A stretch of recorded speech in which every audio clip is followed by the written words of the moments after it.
meeting. Are you getting any kind of? Yes, I have officially consented to being part of this live stream. Okay.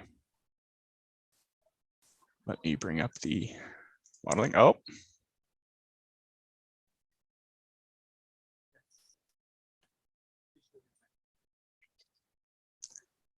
We are live. Okay. Excellent. There's about a minute delay for me, so I need to mute this because otherwise I will hear us talking after a minute, and that's very frustrating. You can reminisce in real time. Yes, exactly. That's the future of analytics. So anyway, hello. Welcome to this discussion. I am saying to the audience, of which there is currently no one, but that's fine. They'll come. Yes, if you build it, they will come, right? Today, myself and Jehan will be talking about the Doherty modeling, on which the strategy to reopen Australia is based. And we're coming at this from the point of view of two data scientists. Those of you who know my channel might know me. I'll give Jehan a chance to introduce himself in a minute. But just to be clear, I don't have any real connection to this modeling other than the fact that I'm living in Melbourne, and so it's important to me, but I have no connection to the Doherty Institute, the Australian government, or anything else. I am doing this as a private citizen. And you, Jehan? Yeah, so a quick introduction to me is I am a product manager at Atlassian, but I have a background in analytics, worked in analytics and data science for 4 years. And I also have no connection to the Doherty modeling apart from being an Australian citizen, and it was done in Australian soil, so to speak. But otherwise, I'm just an interested person. Yeah, so talking about this, I guess first we'll talk about an overview as to what we're going to cover today. And then I will screen share the modeling itself, and we'll go through some of the graphs and flip back and forth between the document, which is accessible online. I'll put a link to it in the show notes when this is over. Just so you know, I'm not able to see chat while this goes on. I can tab between it, but if you're saying something in chat, in addition to the delay of a few minutes of me saying this, and when you hear it, I'm going to be focusing on watching Jehan's reaction to things I say, if I say something really crazy, or the modeling piece. So if you say something and I don't reply immediately, please bear with me. So as an overview, what things would you like to focus on, Jehan? What are some things that you consider important aspects of this modeling? Yeah, I think it's I think there's probably two angles to come at it from. We'll probably do a little bit of both, right?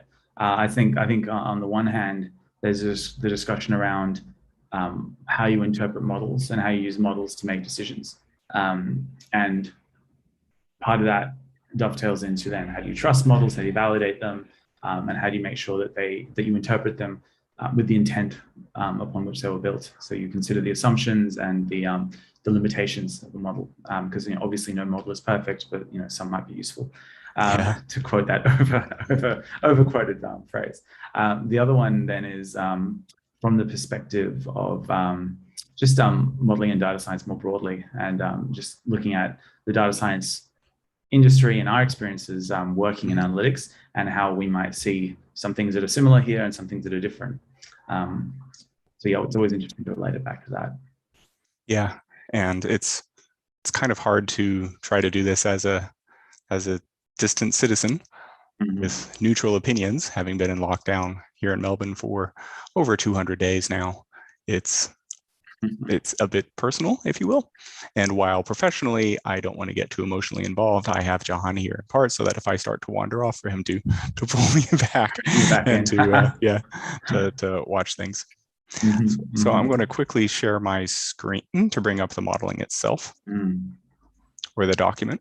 And first of all, I must say it's quite great that they released the technical document for us to look at, and in the interest of transparency, to thank the modelers behind this report for publishing it with all the technical details so that citizen data scientists like us can review it and express our opinions in a forum such as this.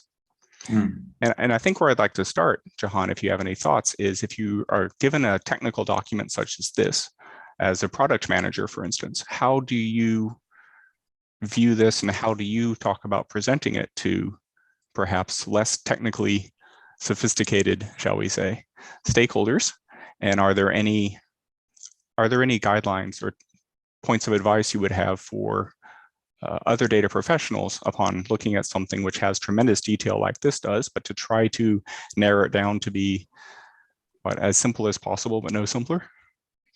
Yeah, all right, that's a very big question. I think when I review documents like this, I take my product manager hat off, obviously, and would look at it as a data analyst. But then I put that hat back on when I look at it as a product manager, when I consider getting stakeholders across this. And I think the experience is generally the same. It doesn't really matter what role you're in. If you're a data scientist or a data analyst, you'll have to present stuff back.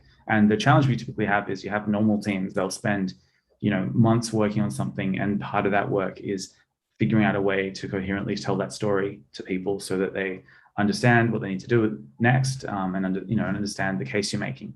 Data analysts typically will be given not enough time, so you'll spend most of your time wrangling the data, getting the analysis together, trying to make it reproducible, and all the other nice to haves or should haves, or really must haves, but you kind of pretend that they're not completely mandatory. And then you get to the point where you have to describe it, and you kind of, I very often see data analysts go in and just describe things in a very technical way or in a very non-technical way, but not quite hit the middle ground, which is the level of detail that people need. So the way I'd approach it is, simply put, what are the key takeouts? What's the key message I'm trying to send here? What's the level of detail my audience needs? And that'll always vary. So you might have very technical people there, and you might have very non-technical people there. In that case, you probably want to have a technical session first to talk to those people to make sure they're across it. And then once they're behind it, you then bring in the non-technical people, and they'll just kind of look to those people and make sure that they understand it and they're happy with it. And then after that, they'll just say, okay, it's fine. Because some people don't even want to touch the detail of the 10-foot pole. Other people will think that you're a joke unless you get into all the detail and can answer every question. So you need to find the right balance. But yeah, to bring it, the simple takeout is just think about your audience and what it is that they need to hear, and then make sure that you have a story. There should be a clear narrative that you can walk people through rather than just stuff. Yeah, I completely agree. And to start, the kind of setup of this, looking at the table of contents, that there is an executive summary to start, and that's something that I see a lot of people miss when they submit reports, is trying to, there's this natural flow of academics of let's define the problem, let's pose the problem, let's set up the problem, let's talk about what we did, and then finally you have this logical flow, and then you get to the end. But oftentimes in these types of reports, you take that end conclusion and you put it at the beginning, and then everything else justifies it. So even going down to that executive summary here, it's bullet points. Again, it's different that it's not paragraphs and paragraphs, trying to make things, again, as simple as possible and no simpler, but the bullet points are still kind of involved. And even starting here, that you're looking at different vaccine allocation scenarios at different vaccination levels, impacts of transmission and health outcomes of risk strategies, additional social measures. And here they have 2 acronyms that come up: test, trace, isolate, and quarantine, or TTIQ, and public health and social measures, or PHSM. Now, in the executive summary, they haven't defined these very well, but they're going to come in more important as we dig into the details. But it's basically, what levers do we have to pull as government, as setters of public policy, to try to control the spread, which, again, in Victoria, we've seen quite a lot. In New South Wales, you've seen things a bit differently in terms of the freedoms you have, the restrictions, etc. If we scroll down, I don't, it's making sure this is sharing properly. Could you scroll down and just make sure that I'm actually seeing the right thing? I can't, it's just at the top of the document still. Oh, so I'm going to stop sharing and share that again. Thank you. Give me a second. Doing it live, folks. The best way to break code is to demo it live. So let's try this again. Sure. So are you seeing the executive summary now? Yes, I am. Okay. Okay. Thank you for pointing that out. It's interesting as well. Like, if I look at this, thinking about what people are trying to communicate, I think it was obviously just an honest document that's meant to be technical. But then I think when people decided to release it, there was probably a bit of a relief that it was very technical, because I don't think the story that they're trying to tell here I don't think this document's meant to tell a story other than we did a lot of work. It's very fancy. And I think that then people just go back to, whichever politician is, making a health mandate. I think that's kind of the way a lot of very senior people probably looked at this document. Like, most people won't understand this. That's good, because we want them to just know that at 70% we're opening up, or 80% we're opening up, and just get vaccinated, which is not a terrible message, but they seem to be quite happy with this being pretty hard to understand. Yeah, again, it's hard for me to assess if it's hard or easy for a layperson to understand. And part of why I wanted to do this, because to me, a lot of this is straightforward, but as an experienced data scientist, I would be a little concerned if it weren't straightforward for me. So it's good to get your perspective about whether or not this is easier or harder for lay people to understand. And the second point here is, when is it good to go to phase B? Now, I don't know if phase B was defined first, or if phase B was defined as a result of the outcome of this document. And something I know I've talked about with you before is you get this idea of politics influencing your models. So it could be that the government said, right, this is phase A, which is lockdowns, or the suppression phase, I believe they call it. And phase B is the transition phase, and then phase C is opening up, and then phase D is so-called fully COVID normal. And the first point here is what I think is reported in the press, that for baseline levels of social behavioral restrictions, rapid epidemic growth is expected at 50 and 60%, with substantial transmission reduction at 70 and 80%. So here we get the kind of headline numbers that when we get to 70 and 80% vaccination, things will start to open up, and that 50 and 60 isn't enough. And that's coming right out of the executive summary, kind of page 1, second bullet point, point 2A, if you will, that these two are important. And TTIQ, here it's defined as the acronym for the first time, it will still be important. So even COVID normal, you'll still need to do things like check in. There will still be published transmission sites, tier 1 transmission sites. So what do you call them? Exposure sites? Tier 1, tier 2, tier 3. Is it the same in New South Wales? I don't think so. I think we've made it that everything's kind of the same now for the most part, at least within Sydney. Okay. But that might change. Yeah. So do you think that's because the case numbers have gotten so high, or because do you think that's no longer something that they want to report? I think the case numbers are higher, but also just, southwestern Sydney and places like that obviously suffered a lot. So I think if they were to continue to have kind of focused efforts there, it would just lead to a lot of people suffering kind of unfairly / potentially civil unrest. I mean, there's only so far you can be, locked down like this without people starting to get sick of it and flout the rules, I guess. Yeah, so, we're seeing some more extreme versions of that in Melbourne at the moment, unfortunately. Yeah. I mean, it's to be expected, I think. One thing I reflect when I see this is just if you look at a lot of policy documents, like that are released for the general public, they typically will be like these. They won't be done in Word; they'll be done in PowerPoint or something like that, and they'll be full of illustrations and very, very simple messages. It's kind of idiot-proof stuff, and a lot of business presentations also take that same format. So I feel this is the super detailed technical document that is essentially out there for those who are interested, and possibly for other departments that are doing similar models and things like that, so they can at least communicate. But it's kind of interesting that this was just released. I mean, obviously, I can imagine people are up really late putting this together, and I imagine there's been a lot of editing around certain words and certain things that might be considered to be spicy. But then I think a lot of it was just, keep it technical so that it doesn't cause, and make sure nothing causes alarm. But I mean, that's obvious, right? That's right. So it continues on to say this is looking over a 6-month time frame. So some of the results that are presented later are over the 6-month time frame. They say that expanding the vaccine to 12 to 15-year-olds has minimal impact on transmission, which I find kind of surprising. But it's one of the findings of this. So one of the questions is, now that we do have approval, or at least preliminary approval for 12 to 15-year-olds, whether or not that should change the guidelines for when to open, right? Because if you say you need to get 80% of the population, and then you kind of move the goalpost and say, yeah, but your total population isn't 16 plus, it's 12 plus. Now it's a larger population, you need more vaccines to get 80%, but based on this bullet, it seems that 80% of 16 plus is sufficient to consider.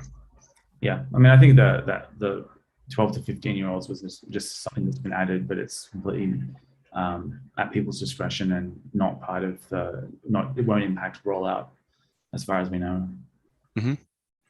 And the final point I'd like to consider from the executive summary is that here in italics, particular attention should be paid to groups in whom socioeconomic, cultural, or other determinants are anticipated to result in higher transmission and or disease outcomes.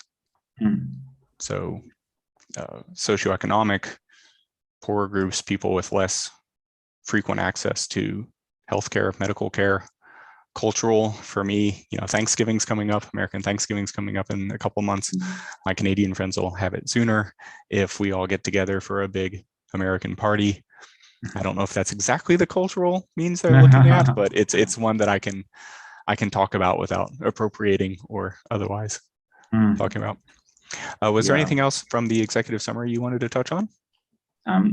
No, I mean, I think the particular attention point where they say other determinants, and it's a bit ambiguous there. I'd be interested to know what that is, but I think it'll probably be described later. The socioeconomic stuff makes a lot of sense. So, I mean, if you're lower on the socioeconomic ladder, you're more likely to be doing work that might be retail, stuff like that, where you're going to be in front of a lot of people. You may not have access to a car, which means you might be on buses. So that obviously will increase the likelihood of you getting it, which is sad. Yeah. So moving on, they have the rationale in the background, which I don't really want to cover. The objectives are interesting because they're talking about, in my opinion, and something that I view as kind of my responsibility as a data scientist, isn't necessarily to be prescriptive about what decisions should be made, but rather to consider different scenarios and say, if A, then this is our predicted outcome, if B, that's our predicted outcome, etc., rather than the data say do this, because there's always trade-offs and there's always different views of the data, different politics, different spin, different, etc. How do you feel about those? I think what you're describing in working life as a data analyst makes sense, mainly just because when you make strong recommendations without the full picture and you're only seeing the data, it's very easy to make a fool of yourself, because you basically, will have a couple of features in there potentially that might be very obvious, early warning signs that something's about to happen, and you're using it as a predictor. And, maybe someone in the sales team just knows that is pretty much just the same as your outcome variable. You basically go down your bleed from your predictors to your target variable. And they would know that. And if you were to go in there and have a really strong opinion and have made a mistake like that, they kind of might not take you as seriously. Whereas if you just go in there saying, hey, this is what I know, and here's what the evidence says, you don't have to kind of dig your heels in the ground and take a punt. That said, I think there's a bit of a risk-reward consideration there, where if you would actually take a punt and back yourself and make a strong case for something, you probably would be seen as more a partner to the business. So, if it goes well, that's awesome. If it goes badly and you miss something, then you might be setting yourself up for failure. So I think it just depends on how the data scientists work in that company. Especially if it's something like consulting, they probably just want the technical work done so that you can provide the information that they can then use. But you might be, if it's the model where you're part of a team and you're meant to be helping them drive things, then it's a different kind of model. To bring it back to this, it's interesting because they mentioned they want to reduce the socially and the socioeconomic impact, essentially, of ongoing lockdown. So that makes sense. But they don't really obviously factor that in. So it's hard to make a trade-off. Like the conversation around at what point is it worth us opening up, given the benefits of opening up, they can't really talk to that. They can only really talk to the health outcomes. So I think they're being pretty agnostic here. They're kind of saying obvious things like lockdown sucks. Yeah. Getting sick sucks. So I don't think they're really saying much here. So they haven't really, I think they're being pretty impartial. for the most part. If they were, though, on the other hand, to say we want to make sure that the economic impact is no more than blah, or we want to make sure the GDP loss, we want to have a GDP growth level of blah, then all of a sudden it's a different situation. Right. And something I would like to credit them is right up here. What is this, page 4? They talk about potential complications that they're not strictly accounting for, which is kind of being used to justify why they only want to go out 6 months, because you can get new variants. We don't know how vaccines will wane over time. People are going to stop complying with restrictions, just get fed up with it. Different treatments as people go on, so that even if people do have breakthrough infections when people are vaccinated, or even amongst the unvaccinated, the probability of dying should change. Hopefully it'll go down because new things become available in terms of understanding the disease, understanding mitigating the impacts of the disease, so that even if there are still hospitalizations, maybe some of the rates will change. Yeah, I think the most interesting thing about this is that this is like one of the fundamental kind of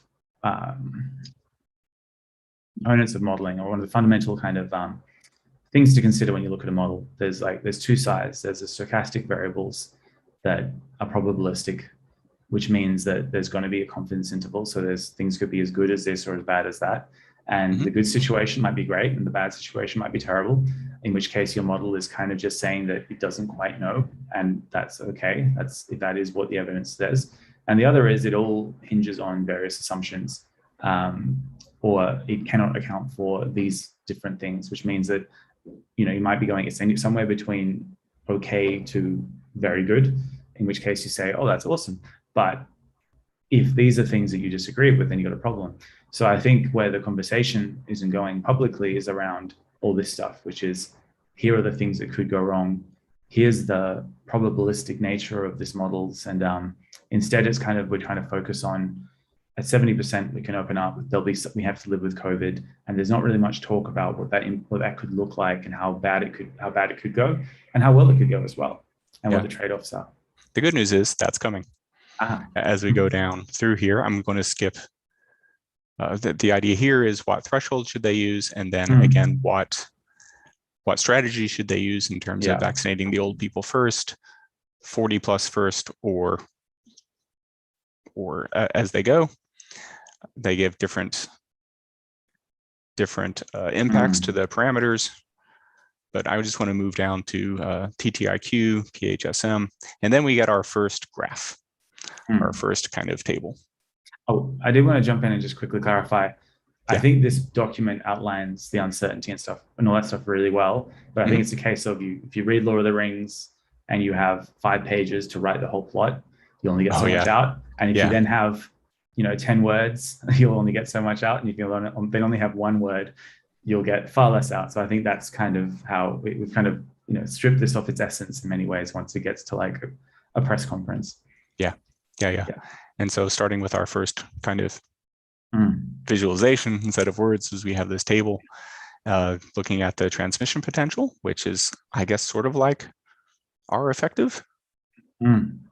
And the quick thing here is that even at 80% coverage, we're still at greater than 1. But what it's saying here is the interval between when you get your doses doesn't really matter.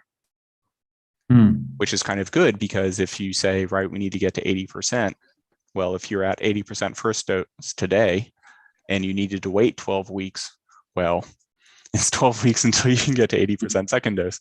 So I find this table in some ways comforting, that we can compress the time according to the models and the parameters here between your AZ shots. Yeah, that's true.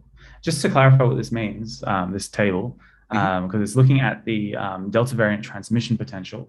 So I'm assuming this means how many people you'd be expected to transmit it to if you get infected at this level of vaccination and at this level of population coverage, right? Right. So it says TP is akin to the effective reproduction number. Why they call it TP and not R effective? Because it's akin, but it's not exactly the same. Yeah. So again, because I'm not an epidemiologist, I don't know the difference. And it's one of these, the devil's in the details, maybe, that if I say, I mean, it does say that if it's below 1, no public health actions are required.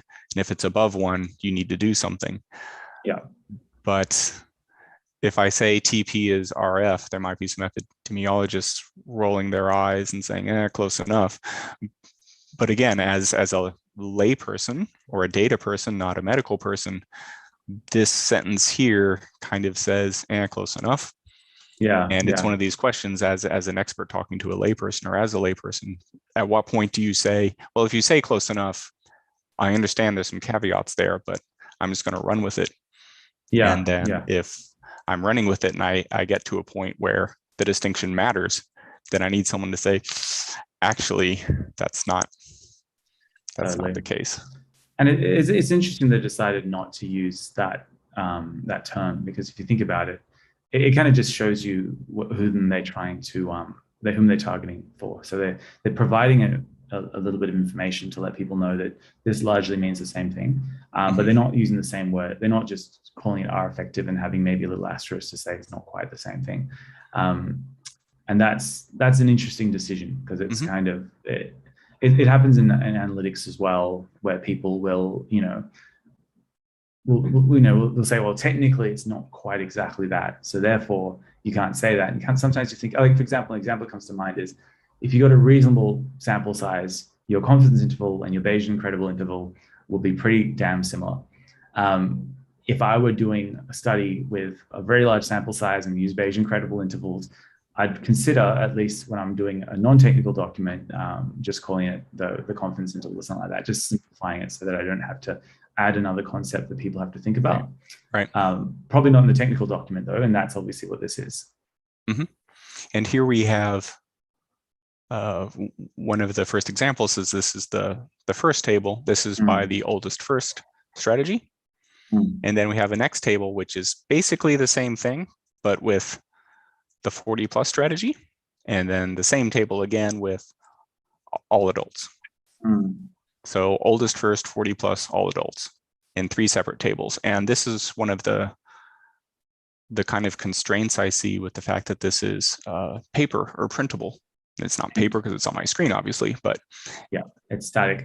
Yeah, if I had this as a drop down or to have tick boxes or some other way to produce this other dimension, that's one thing I see in kind of the reports that I make, is if you need me to have it static, well, then it's just going to be the same table 3 times, but otherwise I could put them on 3 different tabs or have a drop down menu and say, which strategy do you want? And so as we move towards, more citizen data scientists, if you will, with more data journalism, with more dashboards, so with more interaction that the public can have, you can rearrange some of these things away from, as you were saying, the PowerPoint, and to something more interactive where you can drill into data, etc. Absolutely. Like if I were writing this at work, I would, there's obviously the visualization side of it, which I think you've covered really well, which is there's ways that you can make this something other than just a wall, just a few big tables. And then there's the, my question is, what are you trying to say with all this stuff? Like, what's the takeaway? And for me, the takeaway is, by going for the all adults strategy first, you get, I think you get a slightly better result. You get, especially for the 60 plus. And well, depending on which one you're looking at. So oldest first, 40 first, all adults. So those are the 3 options. So then the question is, which of these is best? I mean, obviously there's different coverage and different intervals. And it's kind of not really presented, because that's kind of the analysis I want to see, right? I'd like to see it, ideally, because a lot of these numbers, the relationships, the proportions are relatively simple. I mean, the relationships between them are relatively similar. If you could just find how much more effective it is overall, and have that communicated, and just say, oh, they're all the same, or one's better. Because I remember hearing someone saying that the all adults is the best one, and actually the best one, I think in the end ended up being going with the 30 and 40 roles, or 20 to 40 roles, because we just go around everywhere infecting everyone. Because the thing here is, they're not quite communicating how this works. Because the whole thing is, if you go vaccinate all the old people first, all the young people run around, spread the disease, and then more old people will get sick. even though you've vaccinated more old people. And that's the kind of counterintuitive thing that people probably won't grok when they see this table, because it's kind of just everything, and then you have to figure it out for yourself, which is, to me, not a great visualization. Yeah. It's interesting because you looking at it, you get a certain thing, and when I look at it, I get a different thing. And the thing I get is unfortunately pessimistic, that even under the highest coverage of 80%, our TP or RF or whatever is still greater than 1. Yeah. And no entry in this table is less than 1. And that's probably the fundamental message that needs to come out first. It's like the different ways of doing it, but there's no scenario in which we, vaccinate 80% and of adults and don't have transmission. That's right, which is a bit of a problem. Pretty wild. Yeah. So I'm going to quickly stop sharing so I can run over to the YouTube channel to make sure we don't have any chats or whatever. But is there anything you'd like to? On Twitter? Huh? Yeah. Sorry. Is there anything else you'd like to say about this, or to go over kind of next, as I find the next interesting in my point of view in here? I think the interesting thing here is you've got this really nuanced modeling, and there's a lot of numbers there. And I think the thing that's missing is, like, if I was working at Quantium as a data analyst, my boss there, or if I was working at the team, the conversation would be, what's the message? Because there is no message here. There is a lot of analysis, good analysis that allows you to come to certain conclusions, but there's no real guidance. And so as a result, you kind of just see everything. And it's okay to have these as like expandable tables that you can dive into if you want, or they seem like appendices. They don't seem like they should be part of the main body. There should be a way to consolidate this, get the main things out there, and then have a place for you to dive into the details should you want to do that. And I think that's the big thing that seems to be missing here. Yeah, to be fair, I am skipping over all of the text. So if there is as you see in tables, whatever, they're all above 1, I'm skipping that. But I do think a big red box saying, by the way, all of these are over 1 would help, rather than burying it somewhere in the document. I mean, a 66-page document, you shouldn't assume that everyone's reading everything. It's a bit wild. Right. So hopefully now you see figure 1.1. Yes. So this is our first kind of figure, if you will. And this is looking at standard age dosing interval under all adults. And PHSM, remember, is public health and not safety. Society measures? What's the S? What's the S? So PHSM, loosely speaking, is lockdown. Let's scroll up a bit. Okay. So we go over what different PHSM is. Public health and social measures. There we go. Baseline is minimum restrictions. And it's interesting because they give the levels based on kind of real world experience. So New South Wales in March 2021 is baseline. Yeah. PHSM again, public health and social measures here. Low is New South Wales in August 2020. Medium is New South Wales 1st of July. And high is Victoria, August 2020. Okay. So, all of you Sydney-siders that say you've had the worst ever lockdowns, just to make Only a point one here that high, the high in the official documentation is in Victoria, not New South Wales, just to put it out there. Me being the completely unbiased observer living in Melbourne. So what we're going to be looking at is vaccination increases. You don't need as high of PHSM. That is no lockdowns. And so moving down to the figure, can you read this? No. I don't know what the x-axis is referring to. Right. So it doesn't help that there isn't really an x-axis. You get these 4 at different vaccination coverage. Oh, that's what it's okay. Yeah. Now it's saying if you do, of it. If you do nothing, that delta would have an R0 of about 8. Oh, wow. And then the baseline PHSM, again, baseline is as of New South Wales at some point. And then you have different vaccination coverages. So just from being careful effectively. Yeah. R naught goes from 8 to about 3.7. Yeah. Which I guess is loosely speaking, if you feel sick, stay home. Yeah. Check into places and we'll follow up with you if there is an exposure at your site. And then vaccination further reduces to R effective, and you need to get below 1. So even at 50% vaccination, you would still require high PHSM to get TP or RF, loosely speaking, below 1. Yeah. This visualization is awful. I mean, no offense to the people who did it. The work itself that goes into it is good. It's just, in terms of the way to describe this is one that is like, the tables of 4 I can handle. Like I get that they're trying to show everything, but here I see a little bit of creative license, and I see it not going very well, because ultimately these are it's all the same except for that blue bit in the middle where there's a bit of variation, and what you basically had are just negative coefficients in the model. I mean, I know I'm oversimplifying the SIR model, but there's do nothing 8, and then PHSM, lockdowns get you down to a little bit below 4, and then there's the different, there's baseline, and then and TTIQ, and then there's the different impact of the low, medium, and high PHSM, which is cumulative, and then you have the vaccination coverage.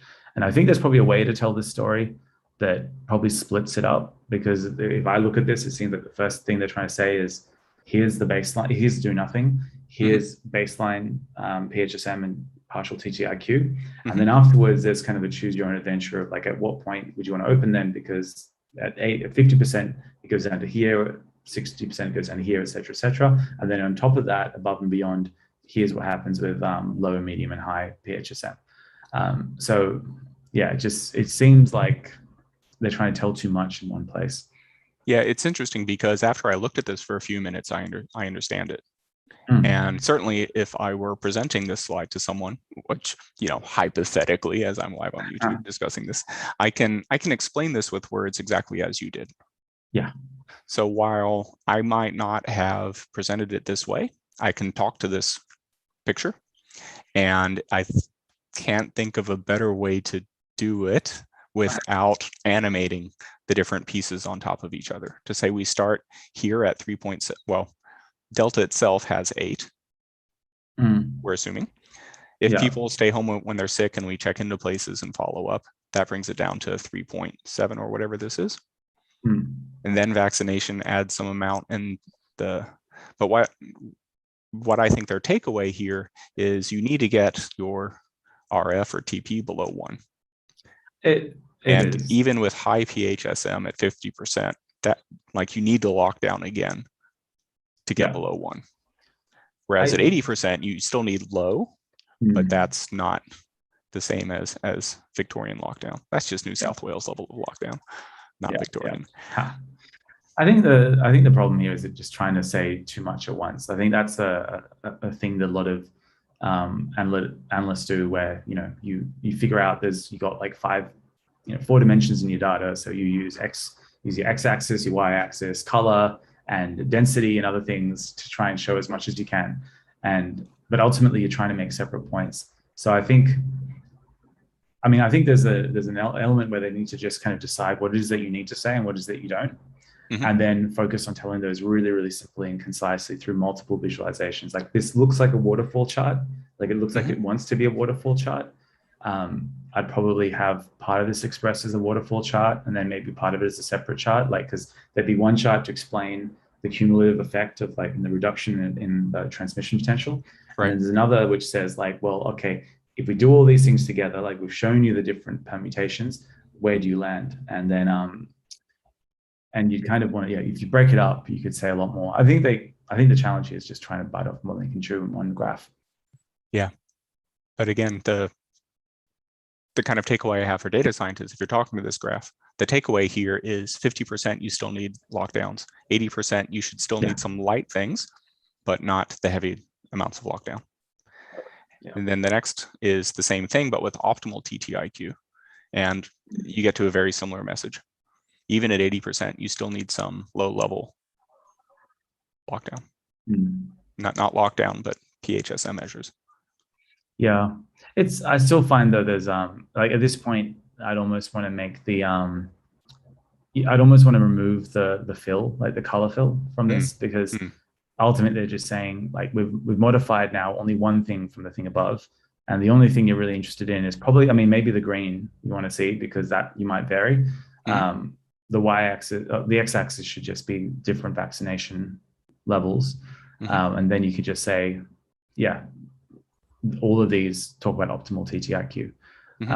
For example, like it's just one of those ones where they're still like, yeah, they're not going through and trying to simplify the message, but I get it. It's a 66 page document that they probably got 0 time to do, and they probably didn't get to sleep at all, and they probably hated their life. So like, I'm still impressed with their work. Let me just say that. Oh yes, if anyone who worked on the Doherty report is somehow watching this, I am impressed by your work, and you're very good at your jobs.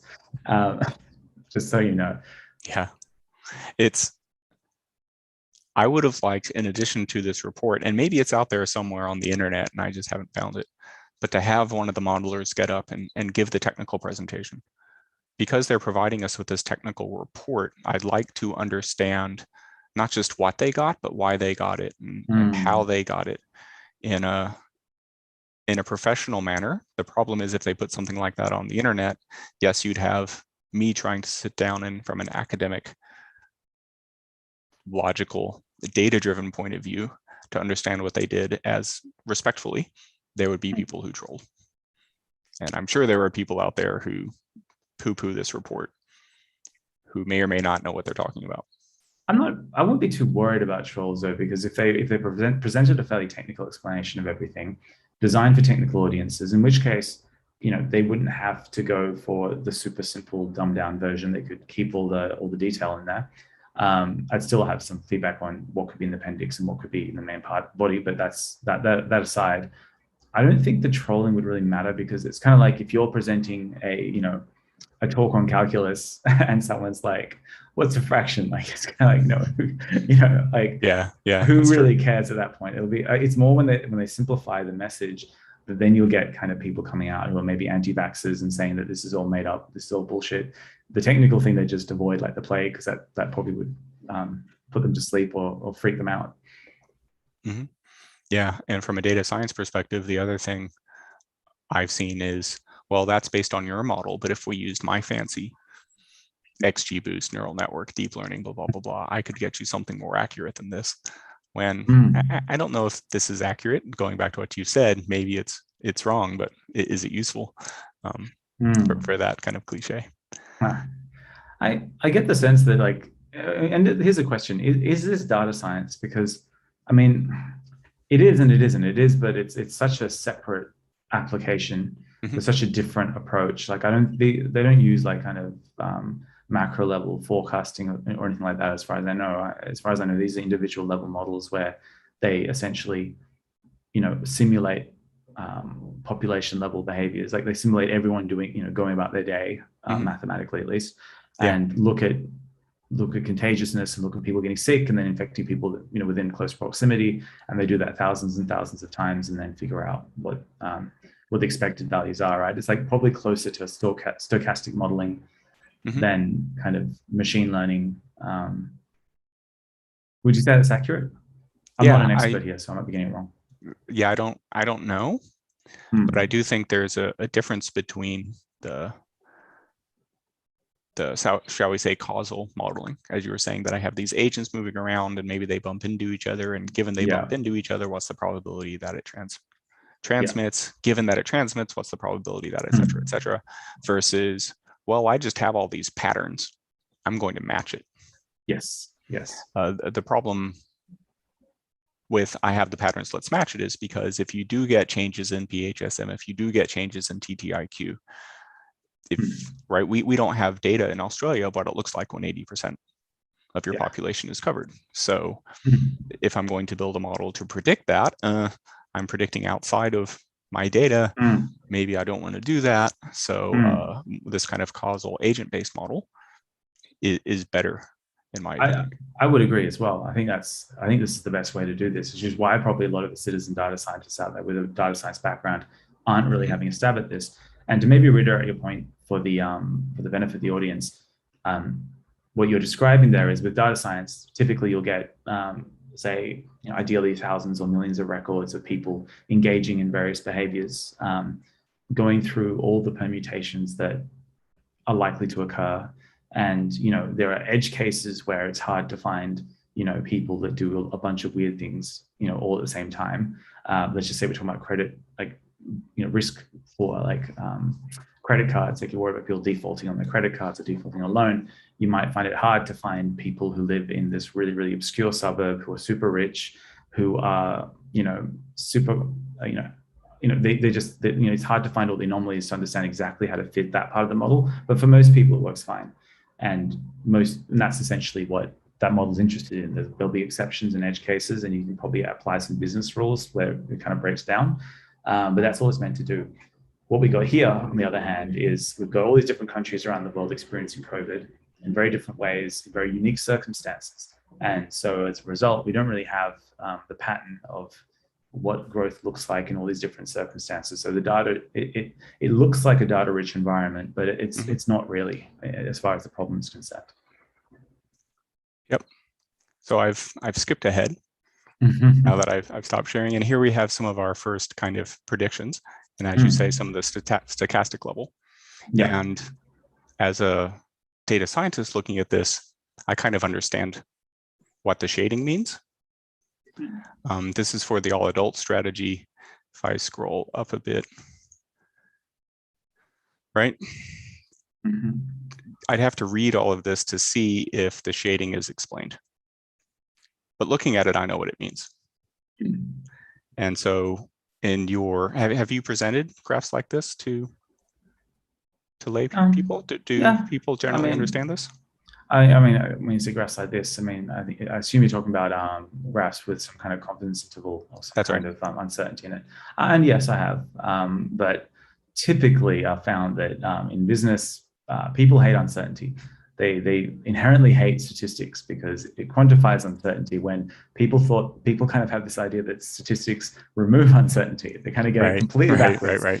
So it's hard. It's hard to introduce uncertainty apart from saying best case scenario, worst case, and expected case. Like, for example, business cases, I've tried to do stochastic modeling and have just got kind of told no, because one, we want you to do an Excel, and two, we want it to be arithmetic that we can look at and understand each one rather than looking at all the permutations. So yeah, not a popular thing.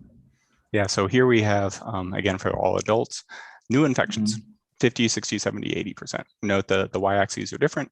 To be clear, they do state that. And here we have, 60,000 cases per day, and here it's 40,000. And we see that after, 5 months, we're getting tens of thousands of cases a day. So looking at this, the y-axis changes. What do you think of that? How it's different?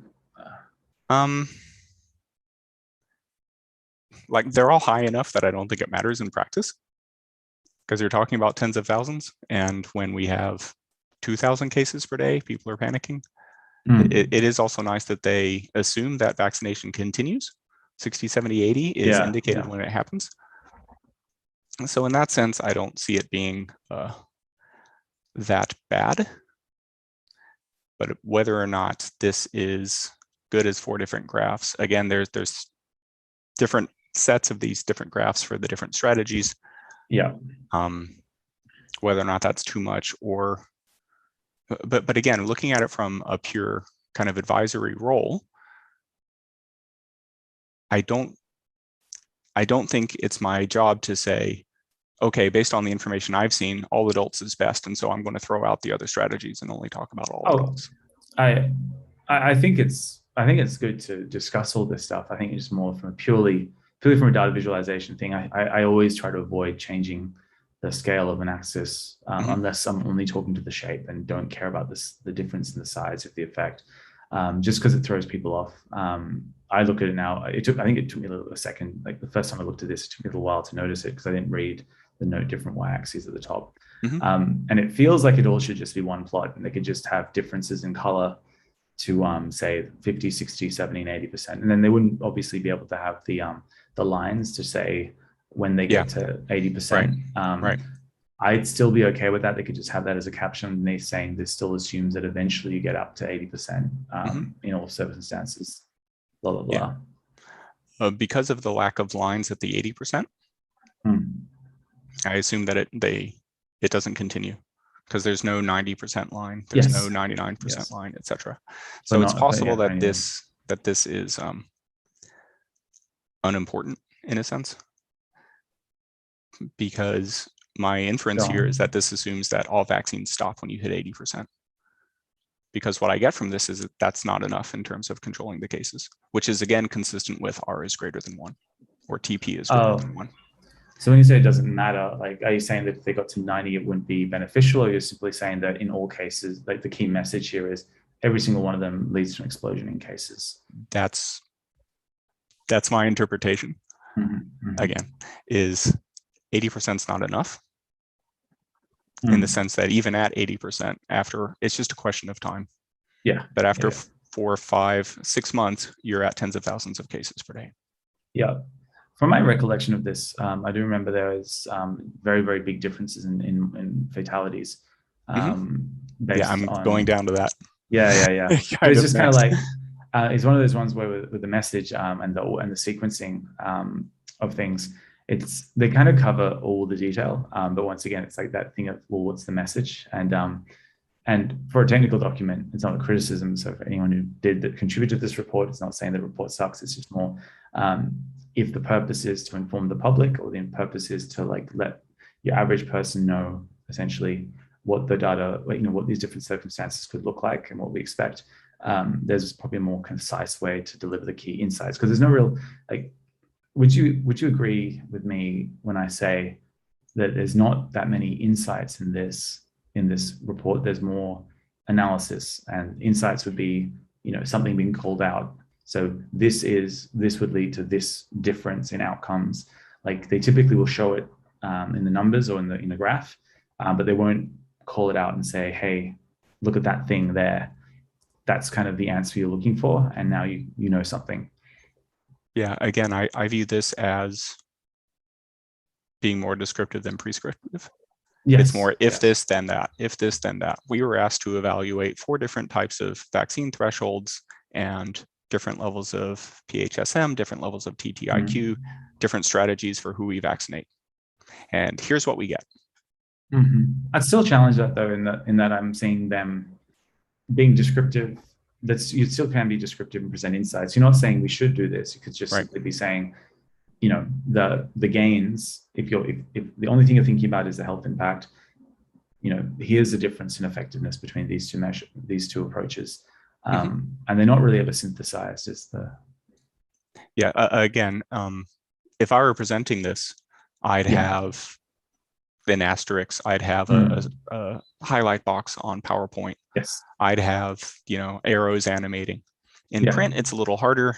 And again, to be fair to them, we're not poring over every paragraph to see if somewhere in there is that type of insight.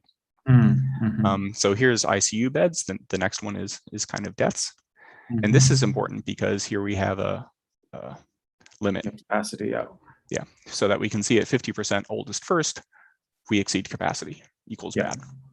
At 50% all adults, and here's where this idea of forecast maps and confidence intervals comes in important, because 50% all adults, you're probably fine, but maybe not, loosely speaking.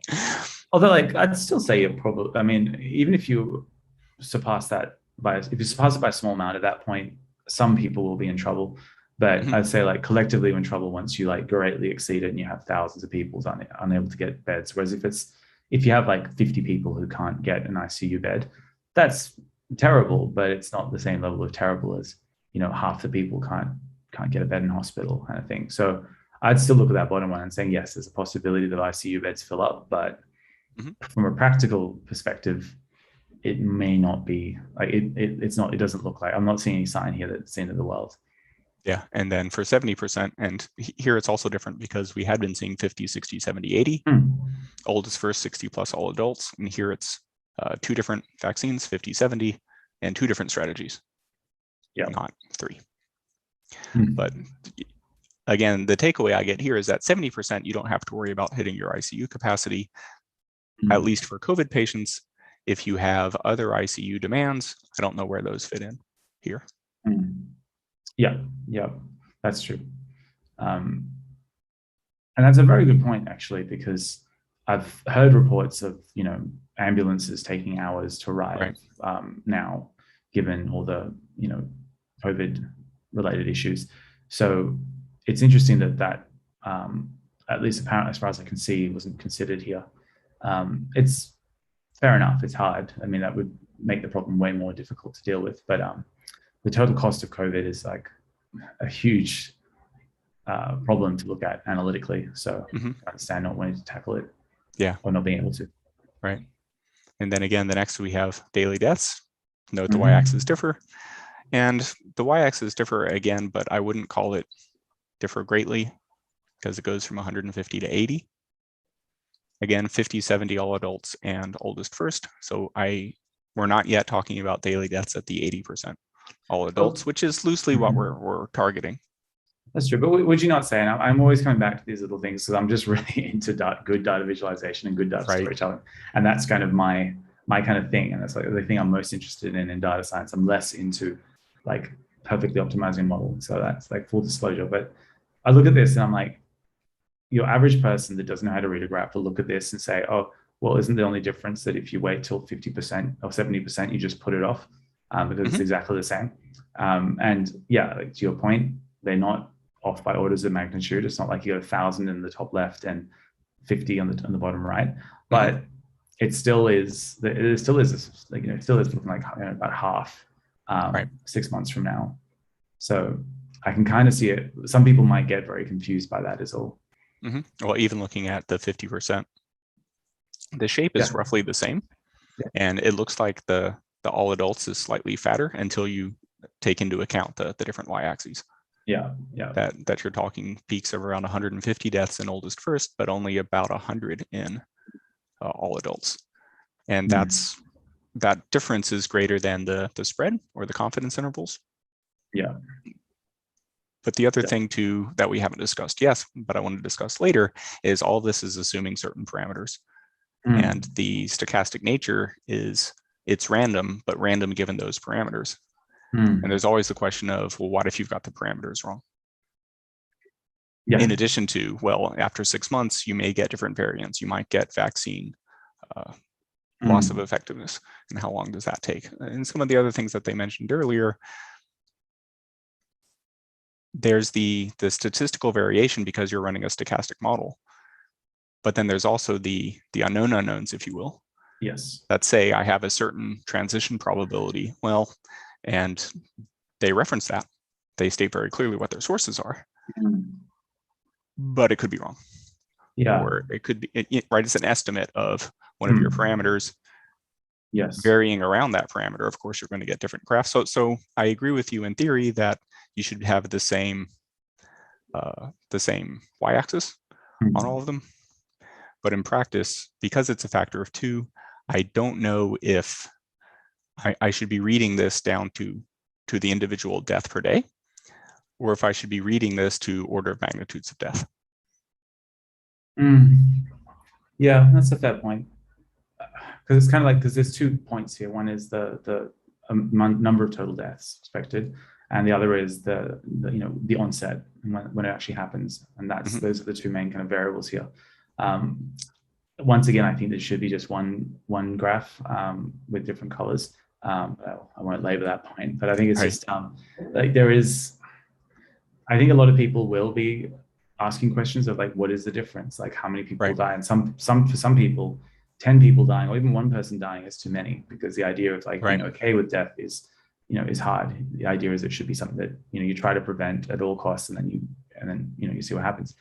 So I can understand some people wanting to know that these are different, and there's a higher curve at the top left compared to the bottom left, etc. I think also I want to circle back to something you said, which I think is interesting, which is like what these models are, right? And it's that these models are making a bunch of assumptions. There's a statistical variation given the stochastic nature of the inputs, which is basically people interacting and having a likelihood of, a certain probability of sharing a virus or getting a virus, but it's not always going to be the case. So there's that level of there's that probabilistic nature there. Then there's also the assumptions, and I think the way these models I think are looked at by the public is often wrong, which is that I think these models, they kind of just summarize, like a business case, for example. It is you quantifying your thoughts. It's not quantifying the future. So it's more saying, I have this plan of, eating lots and lots of food every day, but running 10 kilometers a day, and then I'm going to lose weight. So someone could do the maths and say, well, actually, this is how many calories you'd burn, and then this is, this is what would happen then, given what you've just said. It's not to say that if you actually did the running, maybe you'd actually somehow naturally find that you eat healthier and then, or give up, whatever. Like right. The actual reality is totally different to the model. This is more just, it's literally just quantifying thoughts, right? And assumptions, which I think is often not considered. What do you think about that? Do you think people often get that wrong? Yeah, and there is a lot of, well, if I treat these things as independent, but actually they're not, yes, then what happens? The other critique I have about this graph is, and this comes into kind of the politics and the answer, is once the answer is we're going to go to phase C once we hit 80% coverage. Well, there's no 80% graph here. I assume the 80% graph is better in the sense of fewer deaths than the 70% graph, but I don't know how to process that. Yeah, and that's, once again, I think comes down to the storytelling side, which is when stuff's missing, then you kind of wonder, because you're used to kind of having to manually go through and just look at everything, look at every axis, try to understand what the point is, or what the point is to you, because it's left open-ended deliberately. And then you kind of go, oh, well, 80%, I'm assuming it's just going to be, just make the x-axis or y-axis smaller, and then just nudge everything to the right a little bit. Right. And like you said before, the modeling stops at 6 months. So they kind of just say at that point, but you'd assume that the curve just continues, right? Right. Well, here at the 70% oldest first, it kind of looks like it's turning over. Yeah, maybe it does. But down here, it doesn't really. But at 80%, would it turn over? Would it look like it's turning over at 210 days? Right. That's outside the scope, I guess.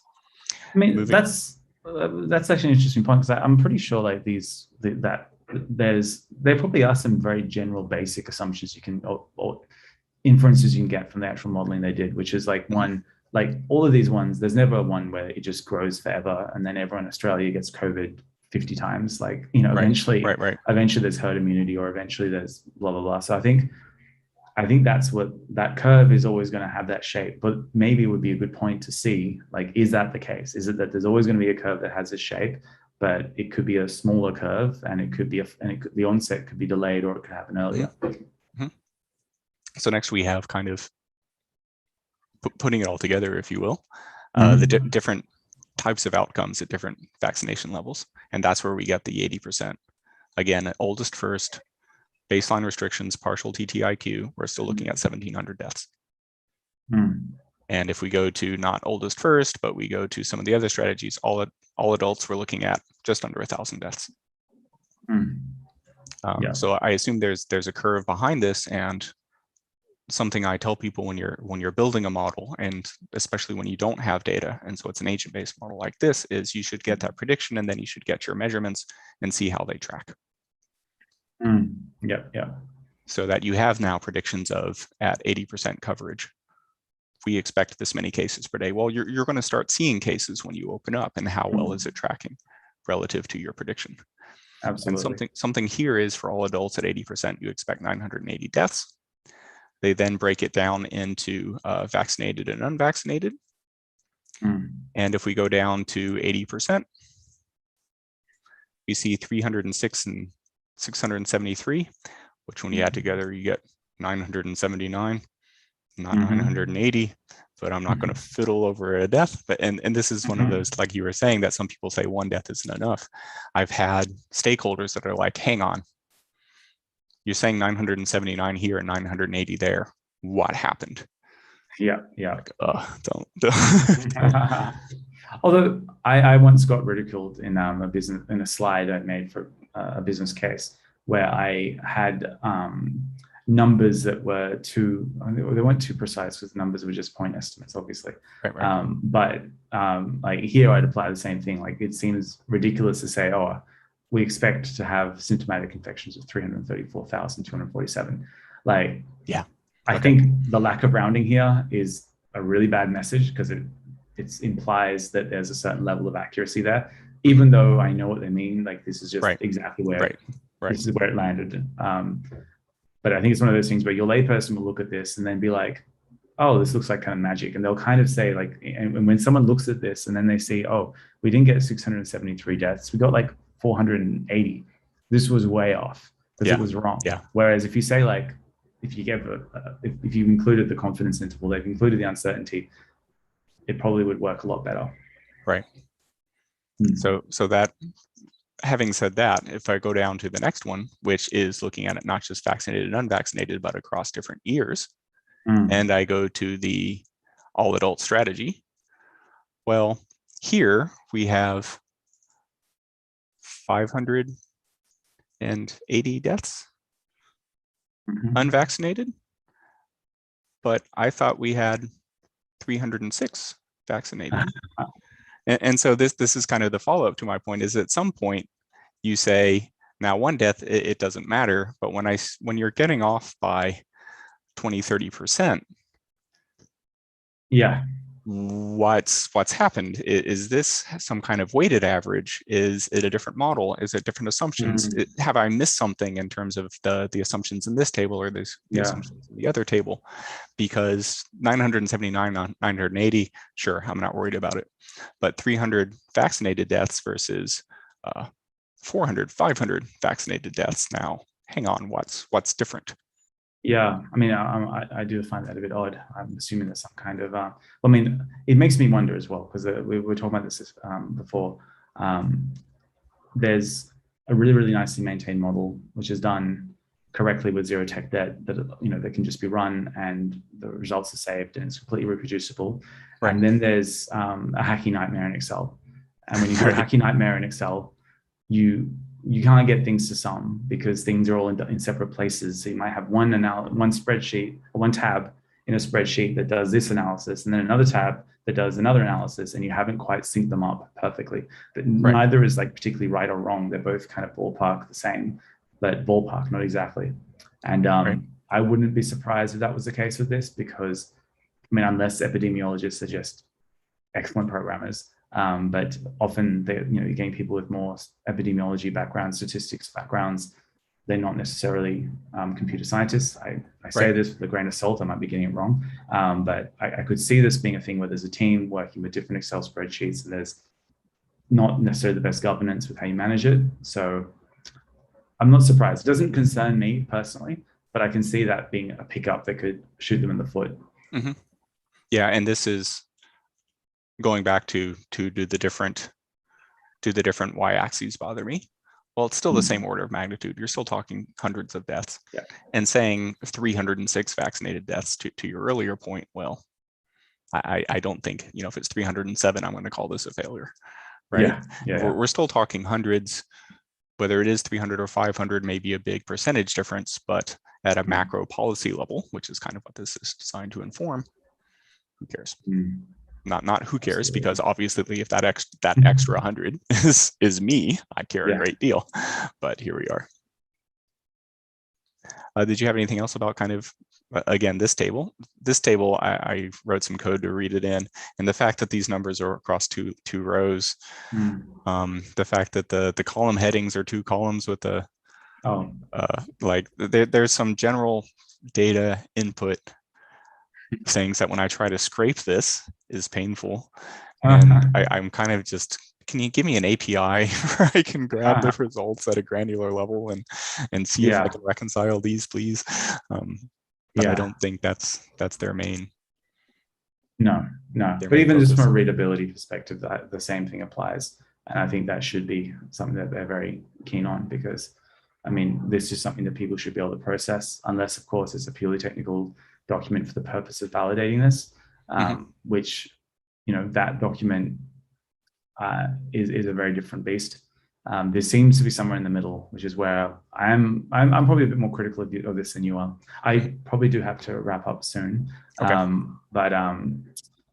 Yeah, I mean, that's my main criticism of this. I think you're a lot more forgiving of the visualizations and the way that it's been approached. I'm not so much saying it's bad. I get the circumstances and everything else, but I do think there's an opportunity to tell a better story with data. And I do think that there's limited value in dumping like all the analysis and all the numbers when, you know, just being a little bit more economical on what you actually want to try and say would probably be more beneficial, and people could actually understand the model and use it in like actual conversations around policy rather than the Doherty modeling says blah, because like it's been reduced at the moment in the media to like 1 or 2 sentences, which is sad. Right, but even then, the Doherty modeling says if we open it up at 80% vaccination, we're still talking about ballpark 1,000 deaths in 6 months. And that's true. But I mean, if you look at like where the conversation is with the media, that's not really being mentioned because that's not really being pulled out. Like there's a few key insights here, right? You look at the fact that 80% vaccination, there's still a few hundred deaths. We still need to have like additional lockdown measures of different kinds. Right. It does assume a whole bunch of things that may not hold true. So, you know, I'm quickly scrolling just to show what else is in here. You know, you get the different TPs. Again, all of these are greater than 1 for 70% coverage. For 80% coverage, TP is still greater than 1. The different restrictions and what their titles are. And from earlier, in order to get TP less than 1, you need at least low PHSM, which is density restrictions, social distancing rules. You can have larger groups, social distance and capacity limits, right? Yeah. And then the other final kind of interesting one is if you go down to containing outbreaks, if TTIQ is partially effective, how much of time do you need to be in lockdown? Yeah. With light, moderate, and strict lockdowns. Yeah. Note that at low coverage, you can't contain the outbreak. But even at all adults, you still need heavy restrictions 31% of the time.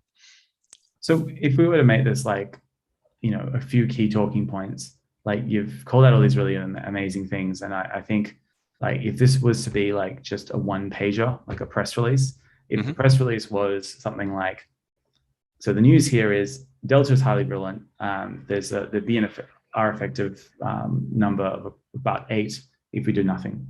And we'd only get that down to like 3.8 or something with, you know, the current measures, which would be still horrendous. At 50%, 60%, 70%, we get these kind of scenarios, high level. Keep it pretty simple. And then I'd say, and then the point would be, there is no real, like without like extensive lockdowns, we won't get R effective to, you know, less than 1. So to some degree, we do have to learn to live with COVID, and here's what the deaths kind of look like. There's probably a way to synthesize that better, but I don't really see that in this paper. And I get that that's not something that they were really planning on doing, but I could see a paper like this or another paper filling that gap, essentially. Yeah, versus if we have light restrictions are always in place, then you don't need anything higher. So rather than opening up, closing, opening, closing, opening, closing, you can have light all the time, whether or not that's okay. And if you have optimally effective TTIQ, like light all the time works, which is pretty good. That's not what I wanted to do. Let's fix that. Yeah, it's interesting how there's different options here. And we haven't really talked about them publicly, at least. I haven't seen conversations around all that stuff. Well, here you go. Here's the actual model, the SIR model, the agent-based model. That's right. That's why I wanted to kind of go through this from a data perspective, is because everyone's just talking about get to 80% and open. Yeah. Well, get to 80% and still have light lockdown means you don't have uncontrolled growth. But are we willing to accept light lockdowns to not have uncontrolled growth? Are we willing to accept 1,000 deaths, order of magnitude? Yeah. Do we have a strategy to monitor how many cases, how many deaths, how many beds, ICU beds are being taken up? Because we have the predictions. Do we have a kind of control loop that says, right, if we have 80% and we have 100 cases today, we think that 80 of those are going to be, this is very simplistic because according to the model, even if you're exposed and vaccinated, while you still have a chance to get it, your chance is less. So if you had 100 cases, even at 80% vaccination, you wouldn't expect 80% of your cases to be vaccinated because they're less likely to get it. Yeah. Let's say, to keep it simple, if you had 100 cases, 80 of those are vaccinated, 20 aren't. Well, of the 80 that are vaccinated, you only expect 5% of them to need to go to the hospital, but for the 20 others, you might have 20%. Again, the numbers are in there, go to hospital. Well, now I can forecast how many additional hospital beds are going to be taken up. And so I can look at my capacity and say, wait a minute, based on how many I have now, and based on the trajectory of how many cases I expect to get, I can calculate what my hospital utilization will be in a month, 2 months, whatever. And so, and you can monitor then again, real predicted versus actual over time to see how we're tracking. There's a certain, they're definitely underutilized in this model. There's a lot of things you could logically do from this that, doesn't appear to be happening, at least as far as we know. I mean, we're obviously just citizens, right? Exactly. Sitting in our little caves, but sitting in our caves, broadcasting to YouTube. Yes, to the world. And having a thought, but I wanted to do this because, in my opinion, this is the discussion that has to happen. Yes. Do we accept 1,000 deaths? Now, on the flip side, if you say no, 1,000 deaths, it's like, well, we deal with this with the flu every year, and we accept that. If you really say, no, we don't accept 1,000 deaths, then we don't accept the flu, and therefore we all need to wear masks and we need to be more careful, because one of the kind of the silver linings of COVID is flu deaths have gone way down because people aren't mixing and people are wearing masks and, right? Yeah, absolutely. Interesting. Well, then let me give a plug for our next episode, and it's more a pitch to you because we haven't actually discussed it. But okay. I think it's worth talking about what the actual what the model is telling us that we, what does this model say that this situation will look like, and what can we expect given different scenarios given this model, and maybe we can compare and contrast other models in later episodes. But if it really is just, we're going to open up, this is the plan that Gladys, for example, over here in New South Wales has proposed. What do we expect that to look like, and how will that play out? Because politically, they often want to just, they're quite reactive. So they'll, if people are in lockdown and sick of it, they'll try and open up. If everyone's dying, they'll try and lock it down. How do we see this actually going? Yeah, and it's something that Dan has said, because as if he and I are on a first name basis, is that we're going to watch what happens in Sydney, but I don't know what that means, or if it will be this kind of high level. Well, Sydney opened up fully at 70%, and their cases and deaths are climbing, so we're going to wait. Yeah. Because you're scheduled to hit 70 and 80% before we are, because you've already hit 80% first dose, right? First dose, yeah.